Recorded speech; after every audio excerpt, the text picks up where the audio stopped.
Nenek yang memiliki kekayaan ratusan miliar ini sengaja berpura-pura menjadi pemulung dan tukang sapu di depan rumah presiden, demi menguji harkat dan martabat cucu menantunya. Sementara dia menunggu di bawah, gadis cantik keluar dari perusahaan. Wanita tua itu berpura-pura tersandung dan terjatuh ke tanah. "Nona, tolong aku, apakah kamu tidak bisa melihat? Sepatuku ini mahal sekali, kakiku juga sangat sakit." Saat ini, gadis yang membagikan brosur di sebelahnya berada dalam situasi seperti ini. Bergegas untuk membantu, dia sengaja mengatakan bahwa dia sedang tidak enak badan, dan harus segera pergi ke rumah sakit.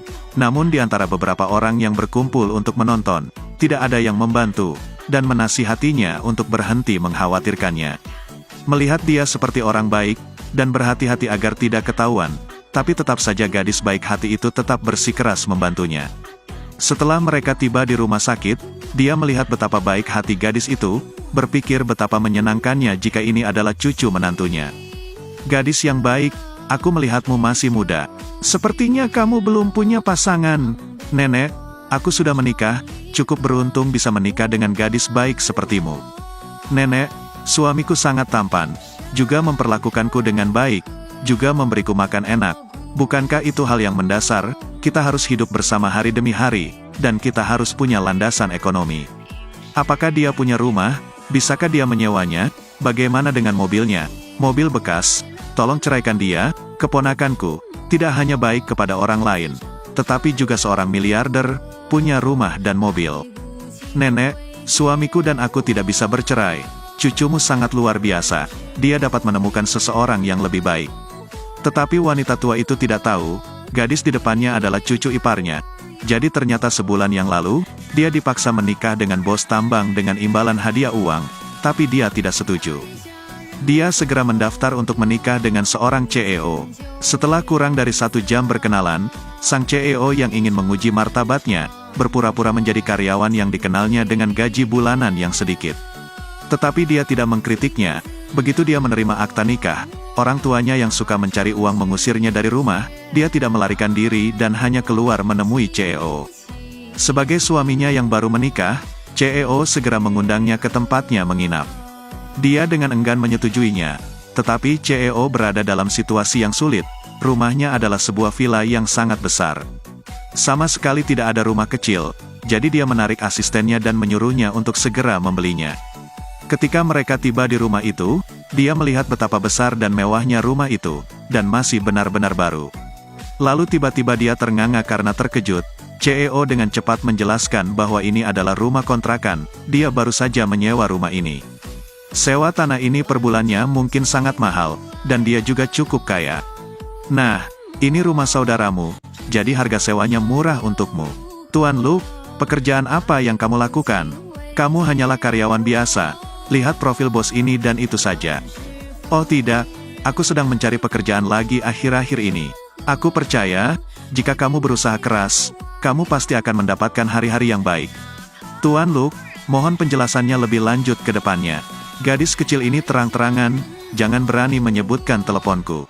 Bos, perusahaan hanya bisa terhindar dari kebangkrutan jika menarik modal investasi. Gadis ini tidak akan selamat, dia pasti akan kembali." Saat itu, seret dia ke rumah keluarga Luke untuk ditukar dengan hadiah. "Sudah larut malam dan kamu masih belum tidur. Besok aku ada wawancara, aku ingin menggambar langkah ini agar lebih baik. Kamu tidur dulu, dan aku akan tidur setelah menggambar.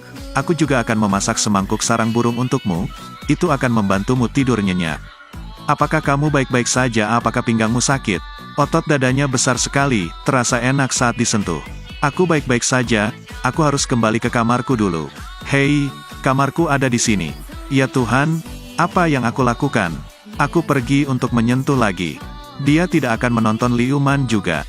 "Tuan Luke sebenarnya baru saja memberitahuku. Ini adalah sarang burung yang ditinggalkan pemilik sebelumnya. Jika tidak dimakan maka akan kadaluarsa. Makanlah, jangan disia-siakan. Sarang burung walet akan segera kadaluarsa tetapi rasanya masih enak. Jika enak, nanti setelah aku selesai makan ini, aku akan membelikannya lagi untukmu. Ini mahal sekali, membeli terlalu banyak itu sia-sia. Jangan khawatir, aku akan mencobanya nanti. Cobalah jangan takut untuk mengeluarkan uang." Tuan Luke tidur nyenyak, orang ini kelihatannya familiar. "Tuan Luke, Apakah menurutmu dia seperti itu? Aku sama sekali tidak merasa familiar. Bukankah kamu masih harus mewawancarainya? Kenapa? Cepat pergi. Benar sekali, waktu wawancara tidak bisa ditunda. Tuan Luke, bagaimana caramu berangkat kerja pada hari kerja? Sedangkan aku, pada hari kerja, aku juga mengendarai ini. Bagus sekali, di mana perusahaanmu? Jika searah, ayo pergi bersama. Ini tidak searah, aku harus membiarkanmu pergi ke wawancara dulu. Ayo pergi. Tuan Luke, apa yang salah? Perutnya tiba-tiba terasa sedikit sakit. Kalau begitu, yang lebih penting kamu pergi ke wawancara dulu, aku pasti akan menyusulmu. Baiklah, mari kita manfaatkan. Di hari kerja, dia juga mengayuh untuk bekerja. Mengapa kunci ini terbuka? Padahal ini membutuhkan sebuah aplikasi. Aplikasi apa? Aplikasi di ponselmu. Baiklah, ayo kita naik sepeda saja. Aku belum pernah mengayuh. Apakah kamu tahu cara mengayuh? Mengayuh? Jadi untuk apa aku membutuhkan kaki yang besar dan panjang ini? Saat pertama kali pengemudi mengayuh, dia harus menjadi pengemudi yang ahli. Sungguh canggung bagiku. Aku di sini, jangan gugup saat wawancara. Ayolah, itu pasti tidak akan menjadi masalah. Cepat berangkat kerja, nanti terlambat. Siapkan sekotak sarang burung walet untukku. Kemasan luarnya juga ganti dengan plastik biasa. Apa? Sarang burung walet harganya ratusan ribu tapi pakai plastik biasa untuk membungkusnya. Mengapa kamu menyembunyikan identitasmu dari Nona dong? Mengapa disebut Nona? Aku merasa dia tidak mungkin akan menolak. Tidak peduli seberapa tinggi dan tampannya dirimu, dia ada di sana. Presiden, aku sudah membawa orang-orang tuan muda ke sini.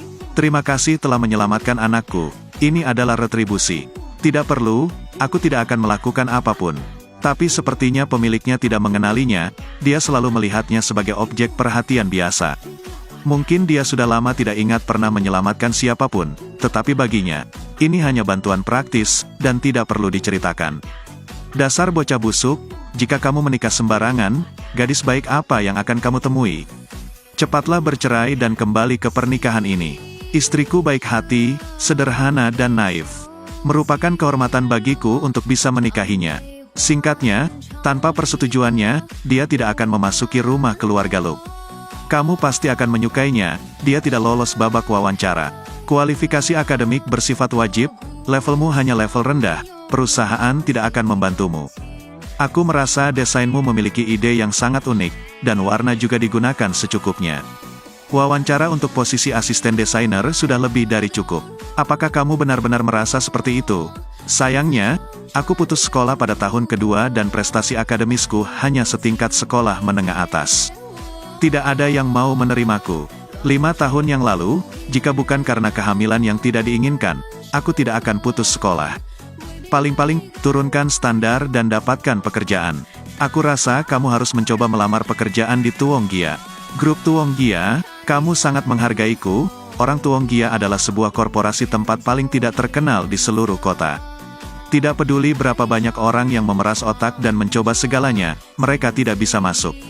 Dengan prestasi akademisku yang buruk, aku bahkan tidak memiliki kualifikasi untuk berpartisipasi dalam wawancara. Tidak, aku tidak diperbolehkan mengatakan itu. Meskipun Tuong Gia memiliki standar wawancara yang sangat ketat, yang mereka anggap lebih penting adalah kemampuan profesional dan kemampuan jelas tidak menjadi masalah. Benar, jika kamu tidak percaya, buka saja halaman resmi Tuong Gia untuk melamar pekerjaan dan lihat. Baiklah, ayo kita coba. Bagaimana jika aku lulus? Jika aku lulus, aku akan membalas kebaikanmu. Tuong Gia, tunggu sebentar, ada apa? Dia akhirnya tahu alasannya. Aku tidak lulus wawancara hari ini. Riasanku sedikit bermasalah, dan gaya rambutnya bermasalah. Di sini, lihatlah tempat ini agar aku dapat mencobanya. Ini adalah posisinya di tepi rambut, mohon diperbaiki dengan benar. Itu dia, semuanya sudah terbagi, tidak apa-apa. Gambar di komputer ini tidak dapat dimuat, mungkin nanti akan baik-baik saja. Aku melamar pekerjaan itu terlebih dahulu, lalu aku akan mengambilkanmu segelas air. Baik, pergilah. Hari-hari seperti ini berbahaya, periksa korespondensi perusahaan. Jika kamu mendapat lamaran kerja dari sesama pria, suruh dia segera datang untuk wawancara besok. Itu benar, jangan bilang padanya itu sudah diatur olehku. Sangat bagus, aku lulus wawancara, mereka memberitahuku bahwa aku ada wawancara. Sudah kubilang aku pasti bisa melakukannya, kamu benar-benar penolongku. Istirahatlah malam ini dan jadilah sehat. Wawancara besok pasti tidak masalah, selamat malam. Ada terlalu banyak orang, kamu tahu CEO Tin Gia, dia adalah kuda hitam termuda di grafik kekayaan itu. Aku mendengar bahwa dia tidak hanya punya banyak uang, tapi juga sangat tampan. Dia cukup misterius, tidak pernah mengungkapkan dirinya secara terbuka. Orang-orang yang datang ke wawancara ini semuanya hadir untuk CEO. Tidak seburuk itu, kenapa kamu tidak bisa datang?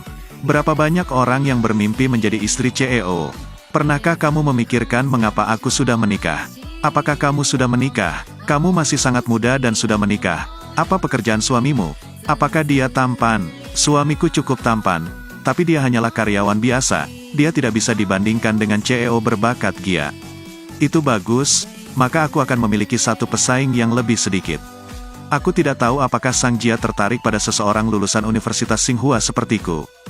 Dia lulus dari Universitas Tan Hoa. Dan kamu begitu baik. Orang berikutnya Li Tin, ayo minum air dulu. Mungkin aku salah melihat orang. Itu benar, bagaimana dia bisa berada di majelis tinggi? Ada apa Nona? Pewawancara terlalu ketat, dan kamu tidak akan lulus. Tsinghua tetapi tidak berhasil. Kalau begitu, bukankah keadaanku akan lebih buruk? Datanglah kemari, akankah itu berhasil?